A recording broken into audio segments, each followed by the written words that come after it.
ഇന്ന് ചൈനയുടെ വളർച്ചയിൽ അവർ നേരിടുന്ന ഏറ്റവും വലിയൊരു പ്രശ്നം എന്താണെന്ന് വെച്ച് കഴിഞ്ഞാൽ സെമി കണ്ടക്ടർ മേഖലയിൽ അമേരിക്കയുടെ ഭാഗത്തു നിന്ന് ചൈനയുടെ നേരെ ഉണ്ടായിരിക്കുന്ന ചില നിയന്ത്രണങ്ങളാണ്. സെമി കണ്ടക്ടറിന്റെ രംഗത്തുള്ള ഒരു വളർച്ചയാണ് ഇനിയുള്ള കാലത്ത് ഏതൊരു രാജ്യത്തിൻ്റെയും ശക്തിയെ നിശ്ചയിക്കുന്നത്. ഒരു രാജ്യത്തിന് ഇനിയുള്ള കാലത്ത് സെമി കണ്ടക്ടർ മേഖലയിൽ സ്വയം പര്യാപ്തത നേടിയെങ്കിൽ മാത്രമേ സൈനികമായും ടെക്നോളജി പരമായും ഒക്കെ വളരെ ശക്തമായിട്ട് മാറാനായിട്ട് കഴിയൂ. പ്രത്യേകിച്ച് ഇനി ആർട്ടിഫിഷ്യൽ ഇന്റലിജൻസിന്റെ ഒരു കാലഘട്ടമാണ് വരാൻ പോകുന്നത്. നമ്മുടെ ദൈനംദിന ജീവിതത്തിൽ പോലും റോബോട്ടുകളും അല്ലെങ്കിൽ AI ടെക്നോളജിയും കടന്നു വരാൻ പോവാണ്. നമ്മളൊരു 10-15 വർഷം മുമ്പ് സയൻസ് ഫിക്ഷൻ സിനിമകളിൽ കണ്ടിരുന്ന കാര്യങ്ങൾ അല്ലെങ്കിൽ മാർവൽ സീരീസിൽ കണ്ടിരുന്ന കാര്യങ്ങളൊക്കെ നമ്മുടെ ഡെയിലി ലൈഫിൽ സംഭവിക്കാൻ പോവാണ്. അത് എത്രത്തോളം എല്ലാവരും ഉൾക്കൊള്ളുന്നു എന്നറിയില്ല. എന്ന് വെച്ചാൽ നമ്മുടെയൊക്കെ കയ്യിൽ ഒരു മൊബൈൽ ഫോൺ എല്ലാവരുടെയും കയ്യിൽ വന്നതുപോലെ ഒരു കാലത്ത് മൊബൈൽ ഫോൺ എന്നത് കാണുന്നത് പോലും അത്ഭുതമായിരുന്നുവെങ്കിൽ ഇന്ന് മൊബൈൽ ഫോൺ എല്ലാവരുടെയും കൈകളിൽ എത്തിയതുപോലെ എല്ലാവരുടെയും വീടിനുള്ളിലേക്കും വീടിന് പുറത്തും അടുക്കളയിലേക്ക് വരെ ആർട്ടിഫിഷ്യൽ ഇന്റലിജൻസും റോബോട്ടുകളും കടന്നു വരുമ്പോൾ യുദ്ധങ്ങളിലും രാജ്യസുരക്ഷയിലും പ്രതിരോധത്തിലുമെല്ലാം റോബോട്ടുകൾ അടക്കം വലിയൊരു പങ്ക് വഹിക്കാൻ പോകുന്ന ഒരു ലോകമാണ്. അവിടെ സെമി കണ്ടക്ടർ എന്ന് പറയുന്നത് വളരെ പ്രധാനമാണ്. സത്യത്തിൽ ഇന്ത്യയുടെ നിലവിലെ ഗവൺമെന്റിന്റെ ദീർഘവീക്ഷണത്തെ നമ്മൾ അവിടെയാണ് സ്തുതിക്കേണ്ടത്. പല ഇന്ത്യയുടെ മുൻകാല സർക്കാരുകൾക്കും ഇല്ലാതിരുന്നതും നരേന്ദ്രമോദിക്കുള്ളതും ആ ദീർഘവീക്ഷണമാണ്. നമ്മൾ മനസ്സിലാക്കേണ്ടത് 2008-ലും 2010-ലുമൊക്കെ മെയ്ഡ് ഇൻ വിയറ്റ്നാം മൊബൈൽ ഫോണുകൾ ഇറങ്ങിയിരുന്നു. Made in Vietnam. 2000-ലും 2001-ലും 2002-ലുമൊക്കെ മെയ്ഡ് ഇൻ ചൈന മൊബൈൽ ഫോണുകൾ ഇറങ്ങിയിരുന്നു. ഇതെല്ലാവർക്കും അറിയാം. ഈ കാലഘട്ടത്തിൽ വിയറ്റ്നാമും ചൈനയും അല്ലെങ്കിൽ സൗത്ത് കൊറിയയും ജപ്പാനും ഒക്കെ മാനുഫാക്ചറിംഗ് രംഗത്ത് കൊടുത്ത പ്രാധാന്യമാണ് ഇത് സൂചിപ്പിക്കുന്നത്. നമ്മുടെ ഇന്ത്യ ആ സമയത്ത് എന്ത് ചെയ്യായിരുന്നു? ഇറക്കുമതി ചെയ്തുകൊണ്ടേയിരുന്നു. കൊള്ളാവുന്ന അസംബ്ലി പ്ലാന്റുകൾ പോലും ഇന്ത്യയിൽ ഉണ്ടായിരുന്നില്ല. മൈക്രോമാക്സ് പോലെയുള്ള ചില കമ്പനികൾ ഇന്ത്യയിൽ പൊങ്ങി വന്നു. അവരെന്ത് ചെയ്തു എന്ന് വെച്ചാൽ മാനുഫാക്ചർ ചെയ്യുന്നതൊക്കെ ചൈനയിലോ അല്ലെങ്കിൽ വിയറ്റ്നാമിലോ ഒക്കെ ആയിരിക്കും. അവിടെ നിന്ന് ഇവിടെ കൊണ്ടുവന്ന് അസംബ്ലി ചെയ്ത് അവരുടെ ഒരു സ്റ്റിക്കർ ഒട്ടിച്ച് മെയ്ഡ് ഇൻ ഇന്ത്യ എന്ന് പറഞ്ഞ് ഇവിടെ ഫോണുകൾ വിറ്റു. അപ്പോഴും മാനുഫാക്ചറിംഗ് രംഗത്തെക്കുറിച്ച് നമ്മൾ ചിന്തിച്ചില്ല. 2014 ഒരു മോദി വന്നതിന് ശേഷമാണ് ഇന്ത്യ മൊബൈൽ ഫോൺ മാനുഫാക്ചറിംഗ് രംഗത്ത് ഇന്നീ കാണുന്ന നിലയിലേക്ക് വളർന്നത്. ഇന്ന് ലോകത്ത് ചൈന കഴിഞ്ഞാൽ ഏറ്റവും കൂടുതൽ മൊബൈൽ ഫോണുകൾ ഉൽപ്പാദിപ്പിച്ച് കയറ്റുമതി ചെയ്യുന്ന രാജ്യം ഇന്ത്യയാണ്. വിയറ്റ്നാമിനെ പോലും നമ്മൾ കടത്തിവിട്ടി. ഇന്ന് പലരും പറയുന്നുണ്ടല്ലോ ഇന്ത്യ ആ രംഗത്ത് പുറകിലാണ്, ഈ രംഗത്ത് പുറകിലാണ്, വിയറ്റ്നാം മുന്നിലാണ്, ചൈന മുന്നിലാണെന്നൊക്കെ. അതിന്റെ ഒക്കെ കാരണം എന്താണെന്ന് വെച്ചാൽ ദീർഘവീക്ഷണമില്ലാത്ത ഇന്ത്യയിലെ ഭരണകൂടങ്ങൾ തന്നെയാണ്. പറഞ്ഞിട്ട് കാര്യമില്ല. ഇപ്പൊ ബംഗ്ലാദേശ് എന്ന് പറയുന്ന രാജ്യം ടെക്സ്റ്റൈൽ മേഖലയിൽ ഏറ്റവും മുന്നിട്ട് വന്നൊരു രാജ്യമാണ്. അവർ പലപ്പോഴും എക്സ്പോർട്ടിന്റെ കാര്യത്തിൽ, ടെക്സ്റ്റൈൽ ഉൽപ്പന്നങ്ങളുടെ എക്സ്പോർട്ടിന്റെ കാര്യത്തിൽ ഇന്ത്യയേക്കാൾ മുന്നിൽ പോകാറുണ്ട്. ടോട്ടൽ ഒരു സാമ്പത്തിക വർഷം അവർ കയറ്റുമതി ചെയ്യുന്ന ഉൽപ്പന്നങ്ങളുടെ ടോട്ടൽ എടുത്ത് നോക്കിക്കഴിഞ്ഞാൽ പലപ്പോഴും ഇന്ത്യയേക്കാൾ മുന്നിൽ പോകാറുണ്ട്. ഇന്ത്യക്കും അതേ ഓപ്പർച്യൂണിറ്റി ഉണ്ടായിരുന്നു. നമുക്കും ഉണ്ടായിരുന്നു. വെസ്റ്റ് ബംഗാൾ, ബംഗാളികൾ തന്നെയാണ് ബംഗ്ലാദേശിൽ ഈ സാധനം ഉണ്ടാക്കുന്നത്. നമുക്കും ഉണ്ടായിരുന്നു. വെസ്റ്റ് ബംഗാളിലും ആസാമിലും അല്ലെങ്കിൽ നോർത്ത് ഈസ്റ്റ് സ്റ്റേറ്റിലും ഇല്ലെങ്കിൽ ബീഹാറിലും ഒക്കെ ഈ ഒരു ബിസിനസ്സിനെ കൂടുതൽ ശക്തമായിട്ട് ഡെവലപ്പ് ചെയ്തെടുക്കാൻ നമുക്ക് കഴിയുമായിരുന്നു. നമ്മുടെ ഗവൺമെന്റുകൾ ദീർഘവീക്ഷണത്തോടെ പ്രയത്നിച്ചില്ല എന്നുള്ളതായിരുന്നു അതിന്റെ കാരണം. പക്ഷെ എന്നിട്ടും നമ്മൾ ഇപ്പോഴും ടെക്സ്റ്റൈൽ രംഗത്ത് അതിവേഗത്തിൽ വളർന്നുകൊണ്ടിരിക്കുകയാണ്. അപ്പൊ ദീർഘവീക്ഷണമില്ലായ്മ അല്ലെങ്കിൽ ഒരു ലക്ഷ്യബോധമില്ലായ്മ നമ്മുടെ ഗവൺമെന്റുകളുടെ പ്രവർത്തനങ്ങളെ ബാധിച്ചിട്ടുണ്ട്. ഏതെങ്കിലും ഒരു സർക്കാർ എന്തെങ്കിലും തുടങ്ങിയിടും, അതിനുശേഷം അത് നേരാവണ്ണം ശ്രദ്ധിക്കാതെ, അത് പരിഗണിക്കാതെ അടുത്ത സർക്കാർ തോന്നും പോലെ പോകും. വേറെ ഒന്നും വേണ്ട, നിങ്ങളുടെയൊക്കെ നാട്ടിലുള്ള പാർക്കുകളിലേക്ക് ഒന്ന് പോകുന്ന സമയത്ത് അത് തുടങ്ങിയ കാലത്ത് വലിയ രീതിയിൽ കൊട്ടി ഘോഷിച്ചുണ്ടാക്കിയിട്ട പാർക്കുകളുടെ ഇപ്പോഴത്തെ അവസ്ഥ നോക്കുക. നമ്മുടെ തിരുവനന്തപുരത്ത് തന്നെ നമ്മുടെ കനകക്കുന്നെന്ന് പറയുന്ന ടൂറിസ്റ്റ് കേന്ദ്രം, അതിന്റെ നേരെ ഓപ്പോസിറ്റ് ഒരു പാർക്ക് കിടപ്പുണ്ട്. അതിനകത്തോട്ടൊന്ന് കയറി നോക്കണം. ഞാൻ ഈ അടുത്തിടെ ഒന്ന് പോയൊരു സ്ഥലമാണ്. അതിനകത്തോട്ട് കയറി നോക്കണം. തുടങ്ങിയ സമയത്ത് എത്ര മനോഹരമായിരുന്നു, എത്ര ബ്യൂട്ടിഫുൾ ആയിരുന്നു. അത് വേണ്ട വിധത്തിൽ കെയർ ചെയ്യാത്തത് കൊണ്ടുണ്ടാവുന്ന പ്രശ്നമാണ്. ഇത് ഏത് മേഖലയിൽ നോക്കിയാലും നമുക്ക് കാണാൻ പറ്റും. നമ്മുടെ പൊതുവേ ഉള്ള ഒരു പ്രശ്നമാണത്. അപ്പൊ ഇവിടെ ദീർഘവീക്ഷണത്തോടെ പ്രവർത്തിക്കേണ്ടത് വളരെ അത്യാവശ്യമാണ്. ഇപ്പൊ ഇന്ത്യയുടെ പ്രധാനമന്ത്രി നരേന്ദ്രമോദി ഗുജറാത്തില് ഒരു പുതിയ സെമി കണ്ടക്ടർ ഉൽപാദന കേന്ദ്രം ഉദ്ഘാടനം ചെയ്തിരിക്കുകയാണ്. കെയ്ൻ സെമികോൺ എന്ന് പറയുന്ന ഒരു ചിപ്പ് നിർമ്മാണ കേന്ദ്രത്തിനാണ് ഇപ്പോൾ ഉദ്ഘാടനം നിർവഹിച്ചിരിക്കുന്നത്. ഇന്ത്യയുടെ ചിപ്പ് നിർമ്മാണ മോഹങ്ങൾക്ക് ഒരു കുതിച്ചുചാട്ടമായിട്ടാണ് ഇതിനെ കാണുന്നത്. 3300 കോടി രൂപ നിക്ഷേപത്തിൽ ഒരുങ്ങിയ ഈ പ്ലാന്റ് ഇന്ത്യയെ ഒരു ആഗോള സെമി കണ്ടക്ടർ ഹബ്ബാക്കി മാറ്റുക എന്ന ലക്ഷ്യത്തിലേക്കുള്ള ഒരു പ്രധാന ചുവടുവയ്പ്പാണ്. എന്താണ് ഈ കേസൻ സെമികോൺ പ്ലാന്റ് എന്ന് പറയുന്നത്? നിലവിൽ ഇത് outsourced semi conductor assembly and test plant ആയിട്ടാണ് വിഭാവനം ചെയ്തിരിക്കുന്നത്. വിദേശത്തു നിന്നും മറ്റും വരുന്ന ചിപ്പുകൾ ഇവിടെ വെച്ച് അസംബിൾ ചെയ്യുകയും പാക്കേജിംഗ് നടത്തുകയും കൃത്യമായിട്ട് പ്രവർത്തിക്കുന്നുണ്ടോ എന്ന് പരിശോധിക്കുകയും ചെയ്യുക എന്നതാണ് നിലവിൽ ഈ ഒരു പ്ലാന്റിന്റെ ഉദ്ദേശം. അപ്പൊ ഇങ്ങനെയാണ് ഏതൊരു സംരംഭത്തിന്റെയും തുടക്കം.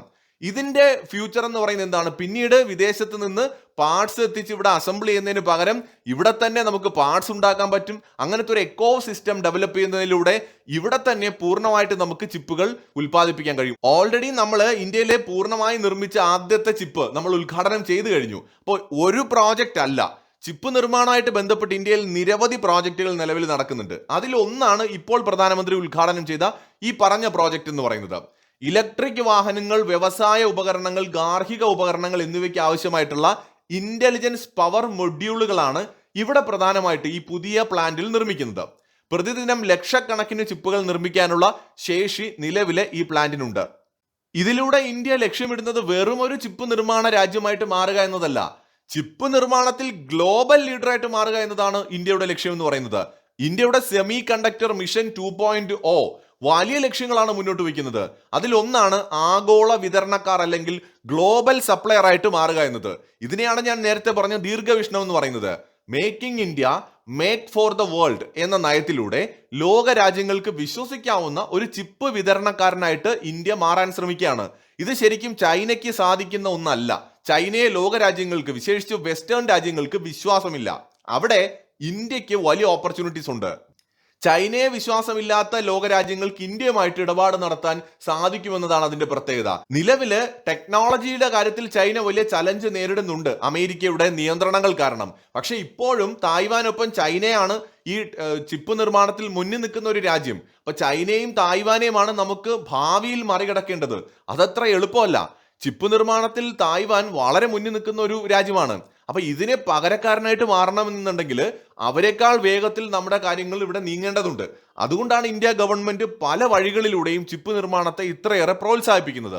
2030 ഇന്ത്യയുടെ സെമി കണ്ടക്ടർ വിപണി $110 ബില്യൺ 2035 ഏകദേശം 3 മടങ്ങിനടുത്ത് $300 ബില്യൺ ഇത് എത്തിക്കുവാനാണ് ഇന്ത്യ ശ്രമിക്കുന്നത്.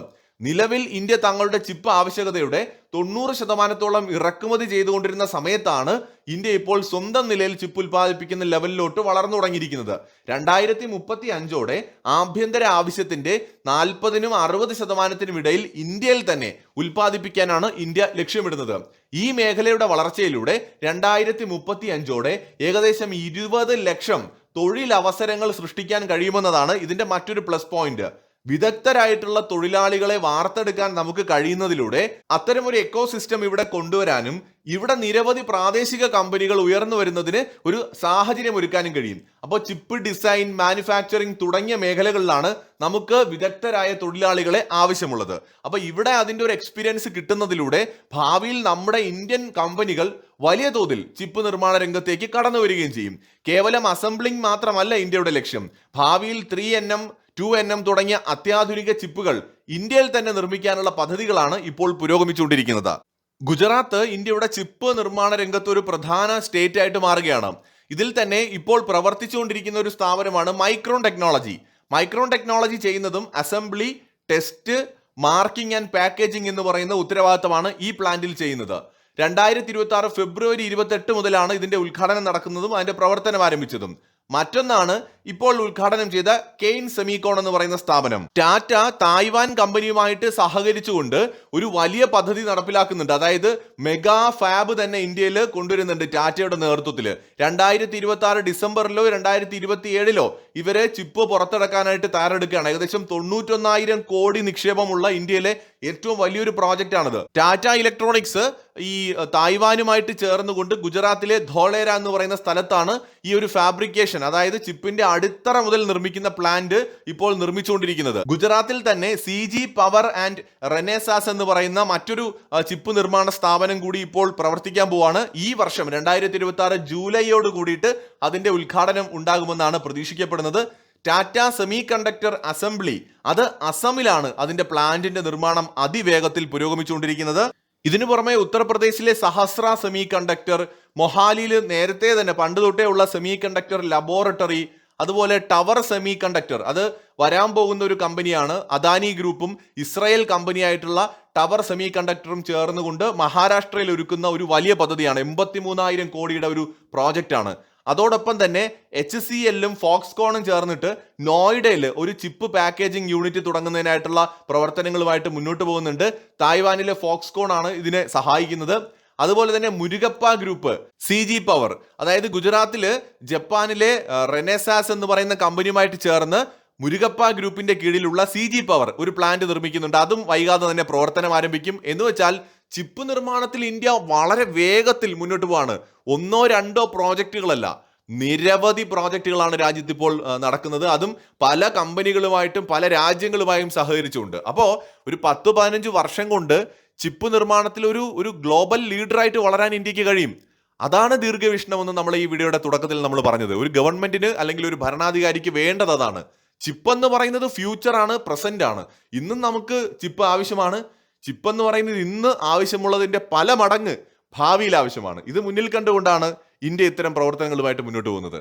മറ്റൊരു വീഡിയോയുമായി വീണ്ടും കാണാം.